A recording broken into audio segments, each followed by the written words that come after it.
The GT3RS is a fantasy for most people. It's a car you'd have a poster of on your bedroom wall as a kid. Now whether you're a dreamer or an owner of this car, sit back and relax in the passenger seat for the next 20 minutes.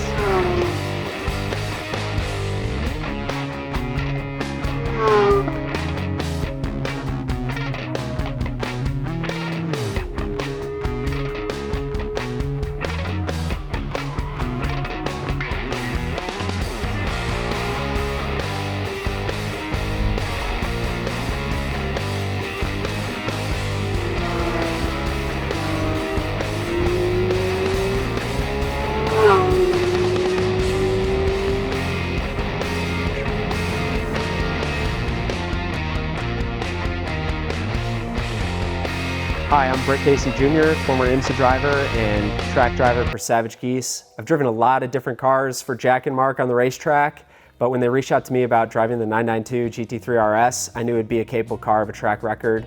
Here's a lap on Autobahn South.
It goes without saying, a 1:24.95 is easily the quickest car we've ever put around Autobahn South. It's over 2 seconds faster than a Z06 with the Z07 package. That car was also supported by GM's engineers, trying to get the best lap time possible. And to put this into perspective, the GT3RS is almost 14 seconds a lap faster than a FL5 Type R. That is an insane margin. We got this lap time out of doing 2 separate days of testing. The first day, little old me played the race engineer. We had 1 set of tires to work with, and you built up to already a track record, a 1:26 and change. The second day, Kyle from Porsche came out. We ran it on 2 different sets of tires. They were the factory tires. Your fastest lap time was done on what we call stickers, essentially brand new tires on warmers, and you set out and did your lap.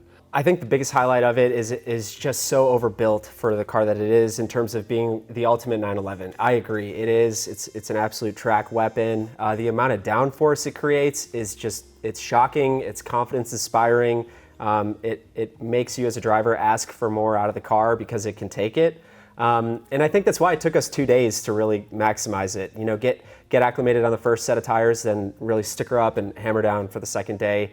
The change that Kyle Milliken from Porsche Motorsport, Porsche Cars, gave us was right on the money.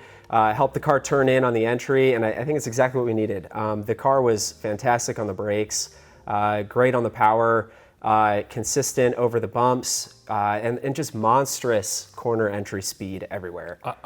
Not you, managed to pull over 90 miles an hour in a $1 million corner, which is like turn 4, which I've never seen in a car before. And when he means changes, as we talked about in the shop and in the video, there's an incredible amount of adjustability you have with the suspension. So we had some preset suspension settings when we showed up.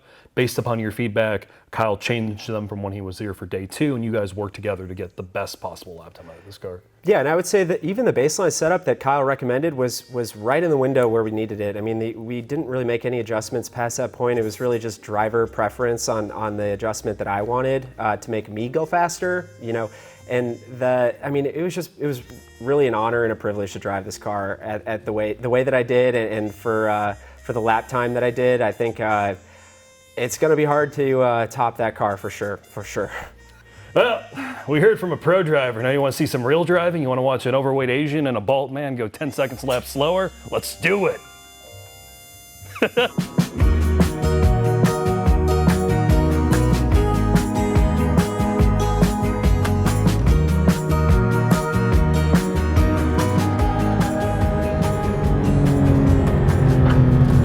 Jack, you've waited for it. It's my turn to evacuate my bowels in the passenger seat of a Porsche, sir.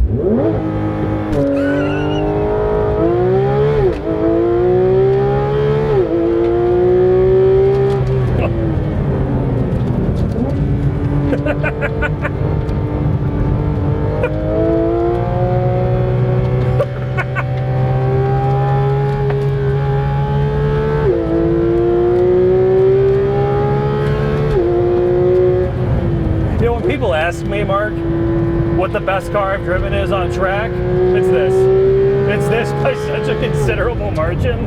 As far as doing everything I want a car to do on a racetrack, you can drive it like you, all neat and tidy, relying on the aero, its braking, the mechanical grip, one of the best engines and transmissions in the world. As you are about to get into braking, probably the best brakes combined with the aero of any street car I've ever been in. I mean, I got to drive this at Thermal Club where I physically made you violently ill to the point where you couldn't complete the drive with me. How does this feel to you driving now?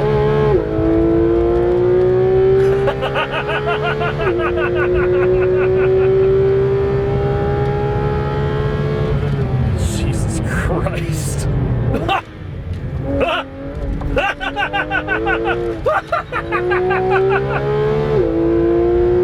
Oh my God. The chassis balance, Mark, is perfectly neutral.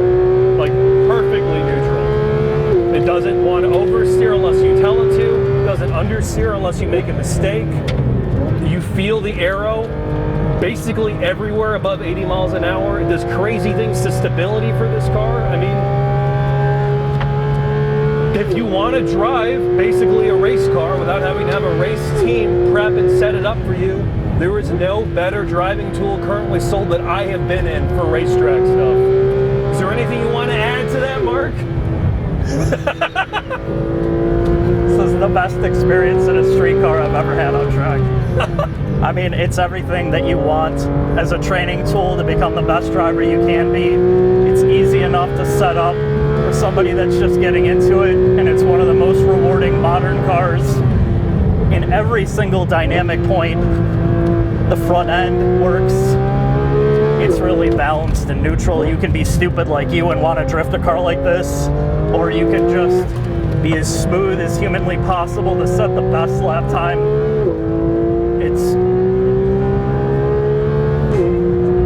know, this is why we love cars, man. That's all I'm gonna say.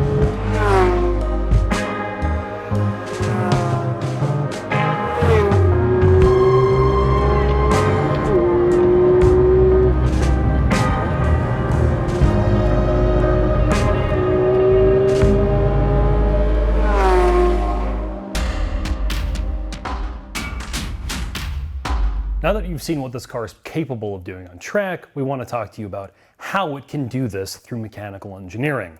What is the GT3RS? Well, this is the most track capable, for now, Porsche 992 generation car. This is approaching track performance through downforce. This is not just a GT3 with a bigger wing. This is in fact a car on an entirely different body. The regular 992 GT3 is on a Carrera body, where this is on the turbo body. It has ducting in the side, basically around the rear fender area, and it's a wider car. When it comes to track width, this is 29 millimeters wider than the standard GT3, and most of the exterior body panels are different. You have a carbon fiber hood, roof, front fenders, door, and of course, rear wing. When it comes to aerodynamic capability, really that's the primary focus of this car.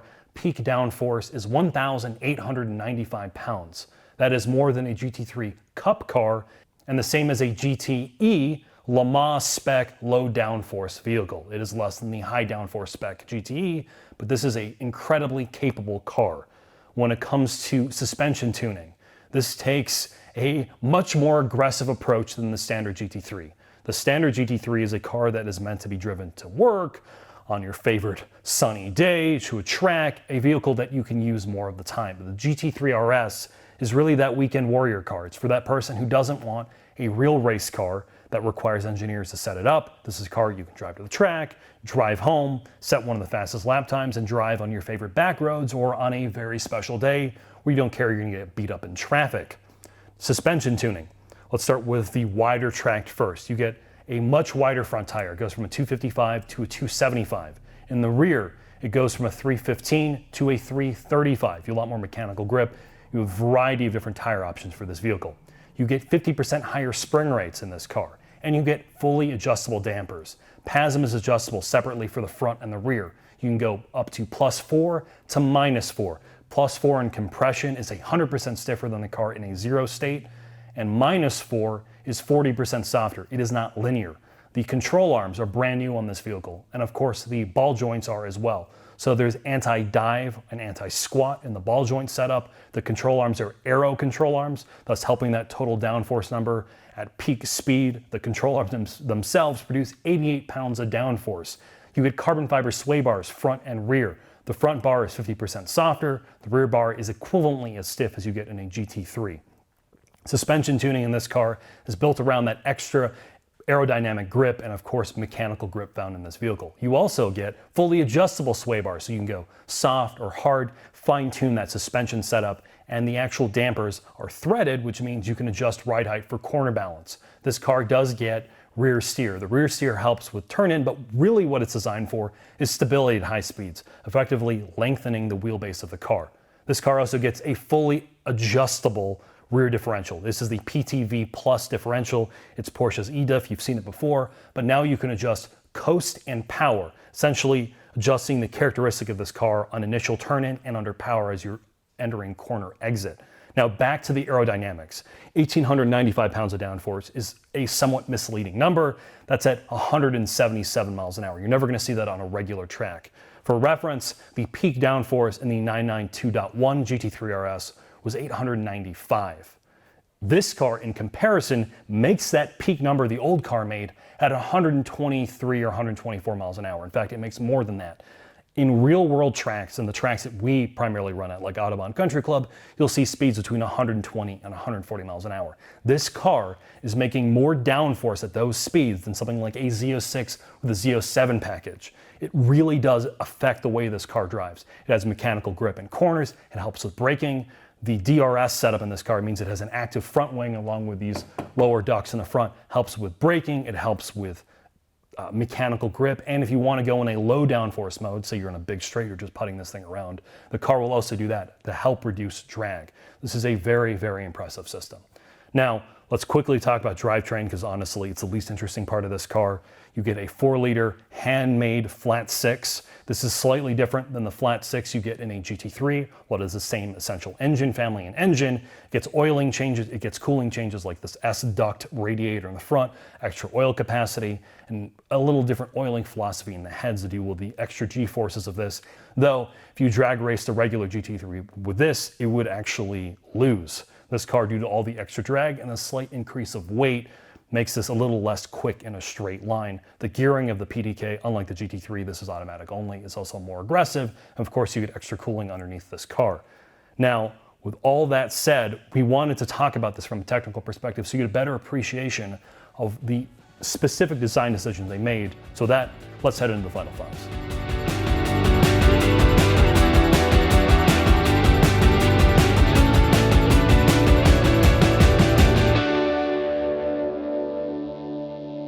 Final thoughts on the Porsche 992 GT3RS. Huge thanks to our Porsche reps like Kyle, who flew out at midnight to make it here on time for this test, where he helped change tires and make sure this vehicle was in the correct settings.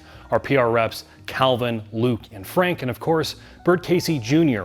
Also, thanks to Autobahn Country Club, our partner track that gives us a home to do videos like this. If you're looking to learn how to drive from drivers like Britt Casey, attend their driving academy. Go to their website to figure out what track days are being run there. And of course, if you're looking to be a member or do a track day rental, please hit them up. And of course, our title sponsor, Bridgestone Tire, who gives us technical resources and fiscal resources to shoot videos like this. Now, what about the car? Well, as you can clearly tell by Mark and I's commentary, this is one of the most impressive vehicles we've ever driven. This is the reason why we gave this car Performance Car of the Year last year. It is one of the most impressive vehicles I've ever driven on tests. In fact, I think it's the most technically proficient.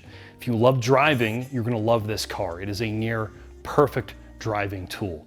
Yes, it's very expensive. Yes, they're very hard to get, but if you have the means and you love driving on track, there's honestly no better car. If you don't have the means, you owe it to yourself to at least rent one of these vehicles once on track or at least get behind the wheel of one. It is a very special experience you're gonna remember for the rest of your life. Thanks for watching. Hope to see you soon.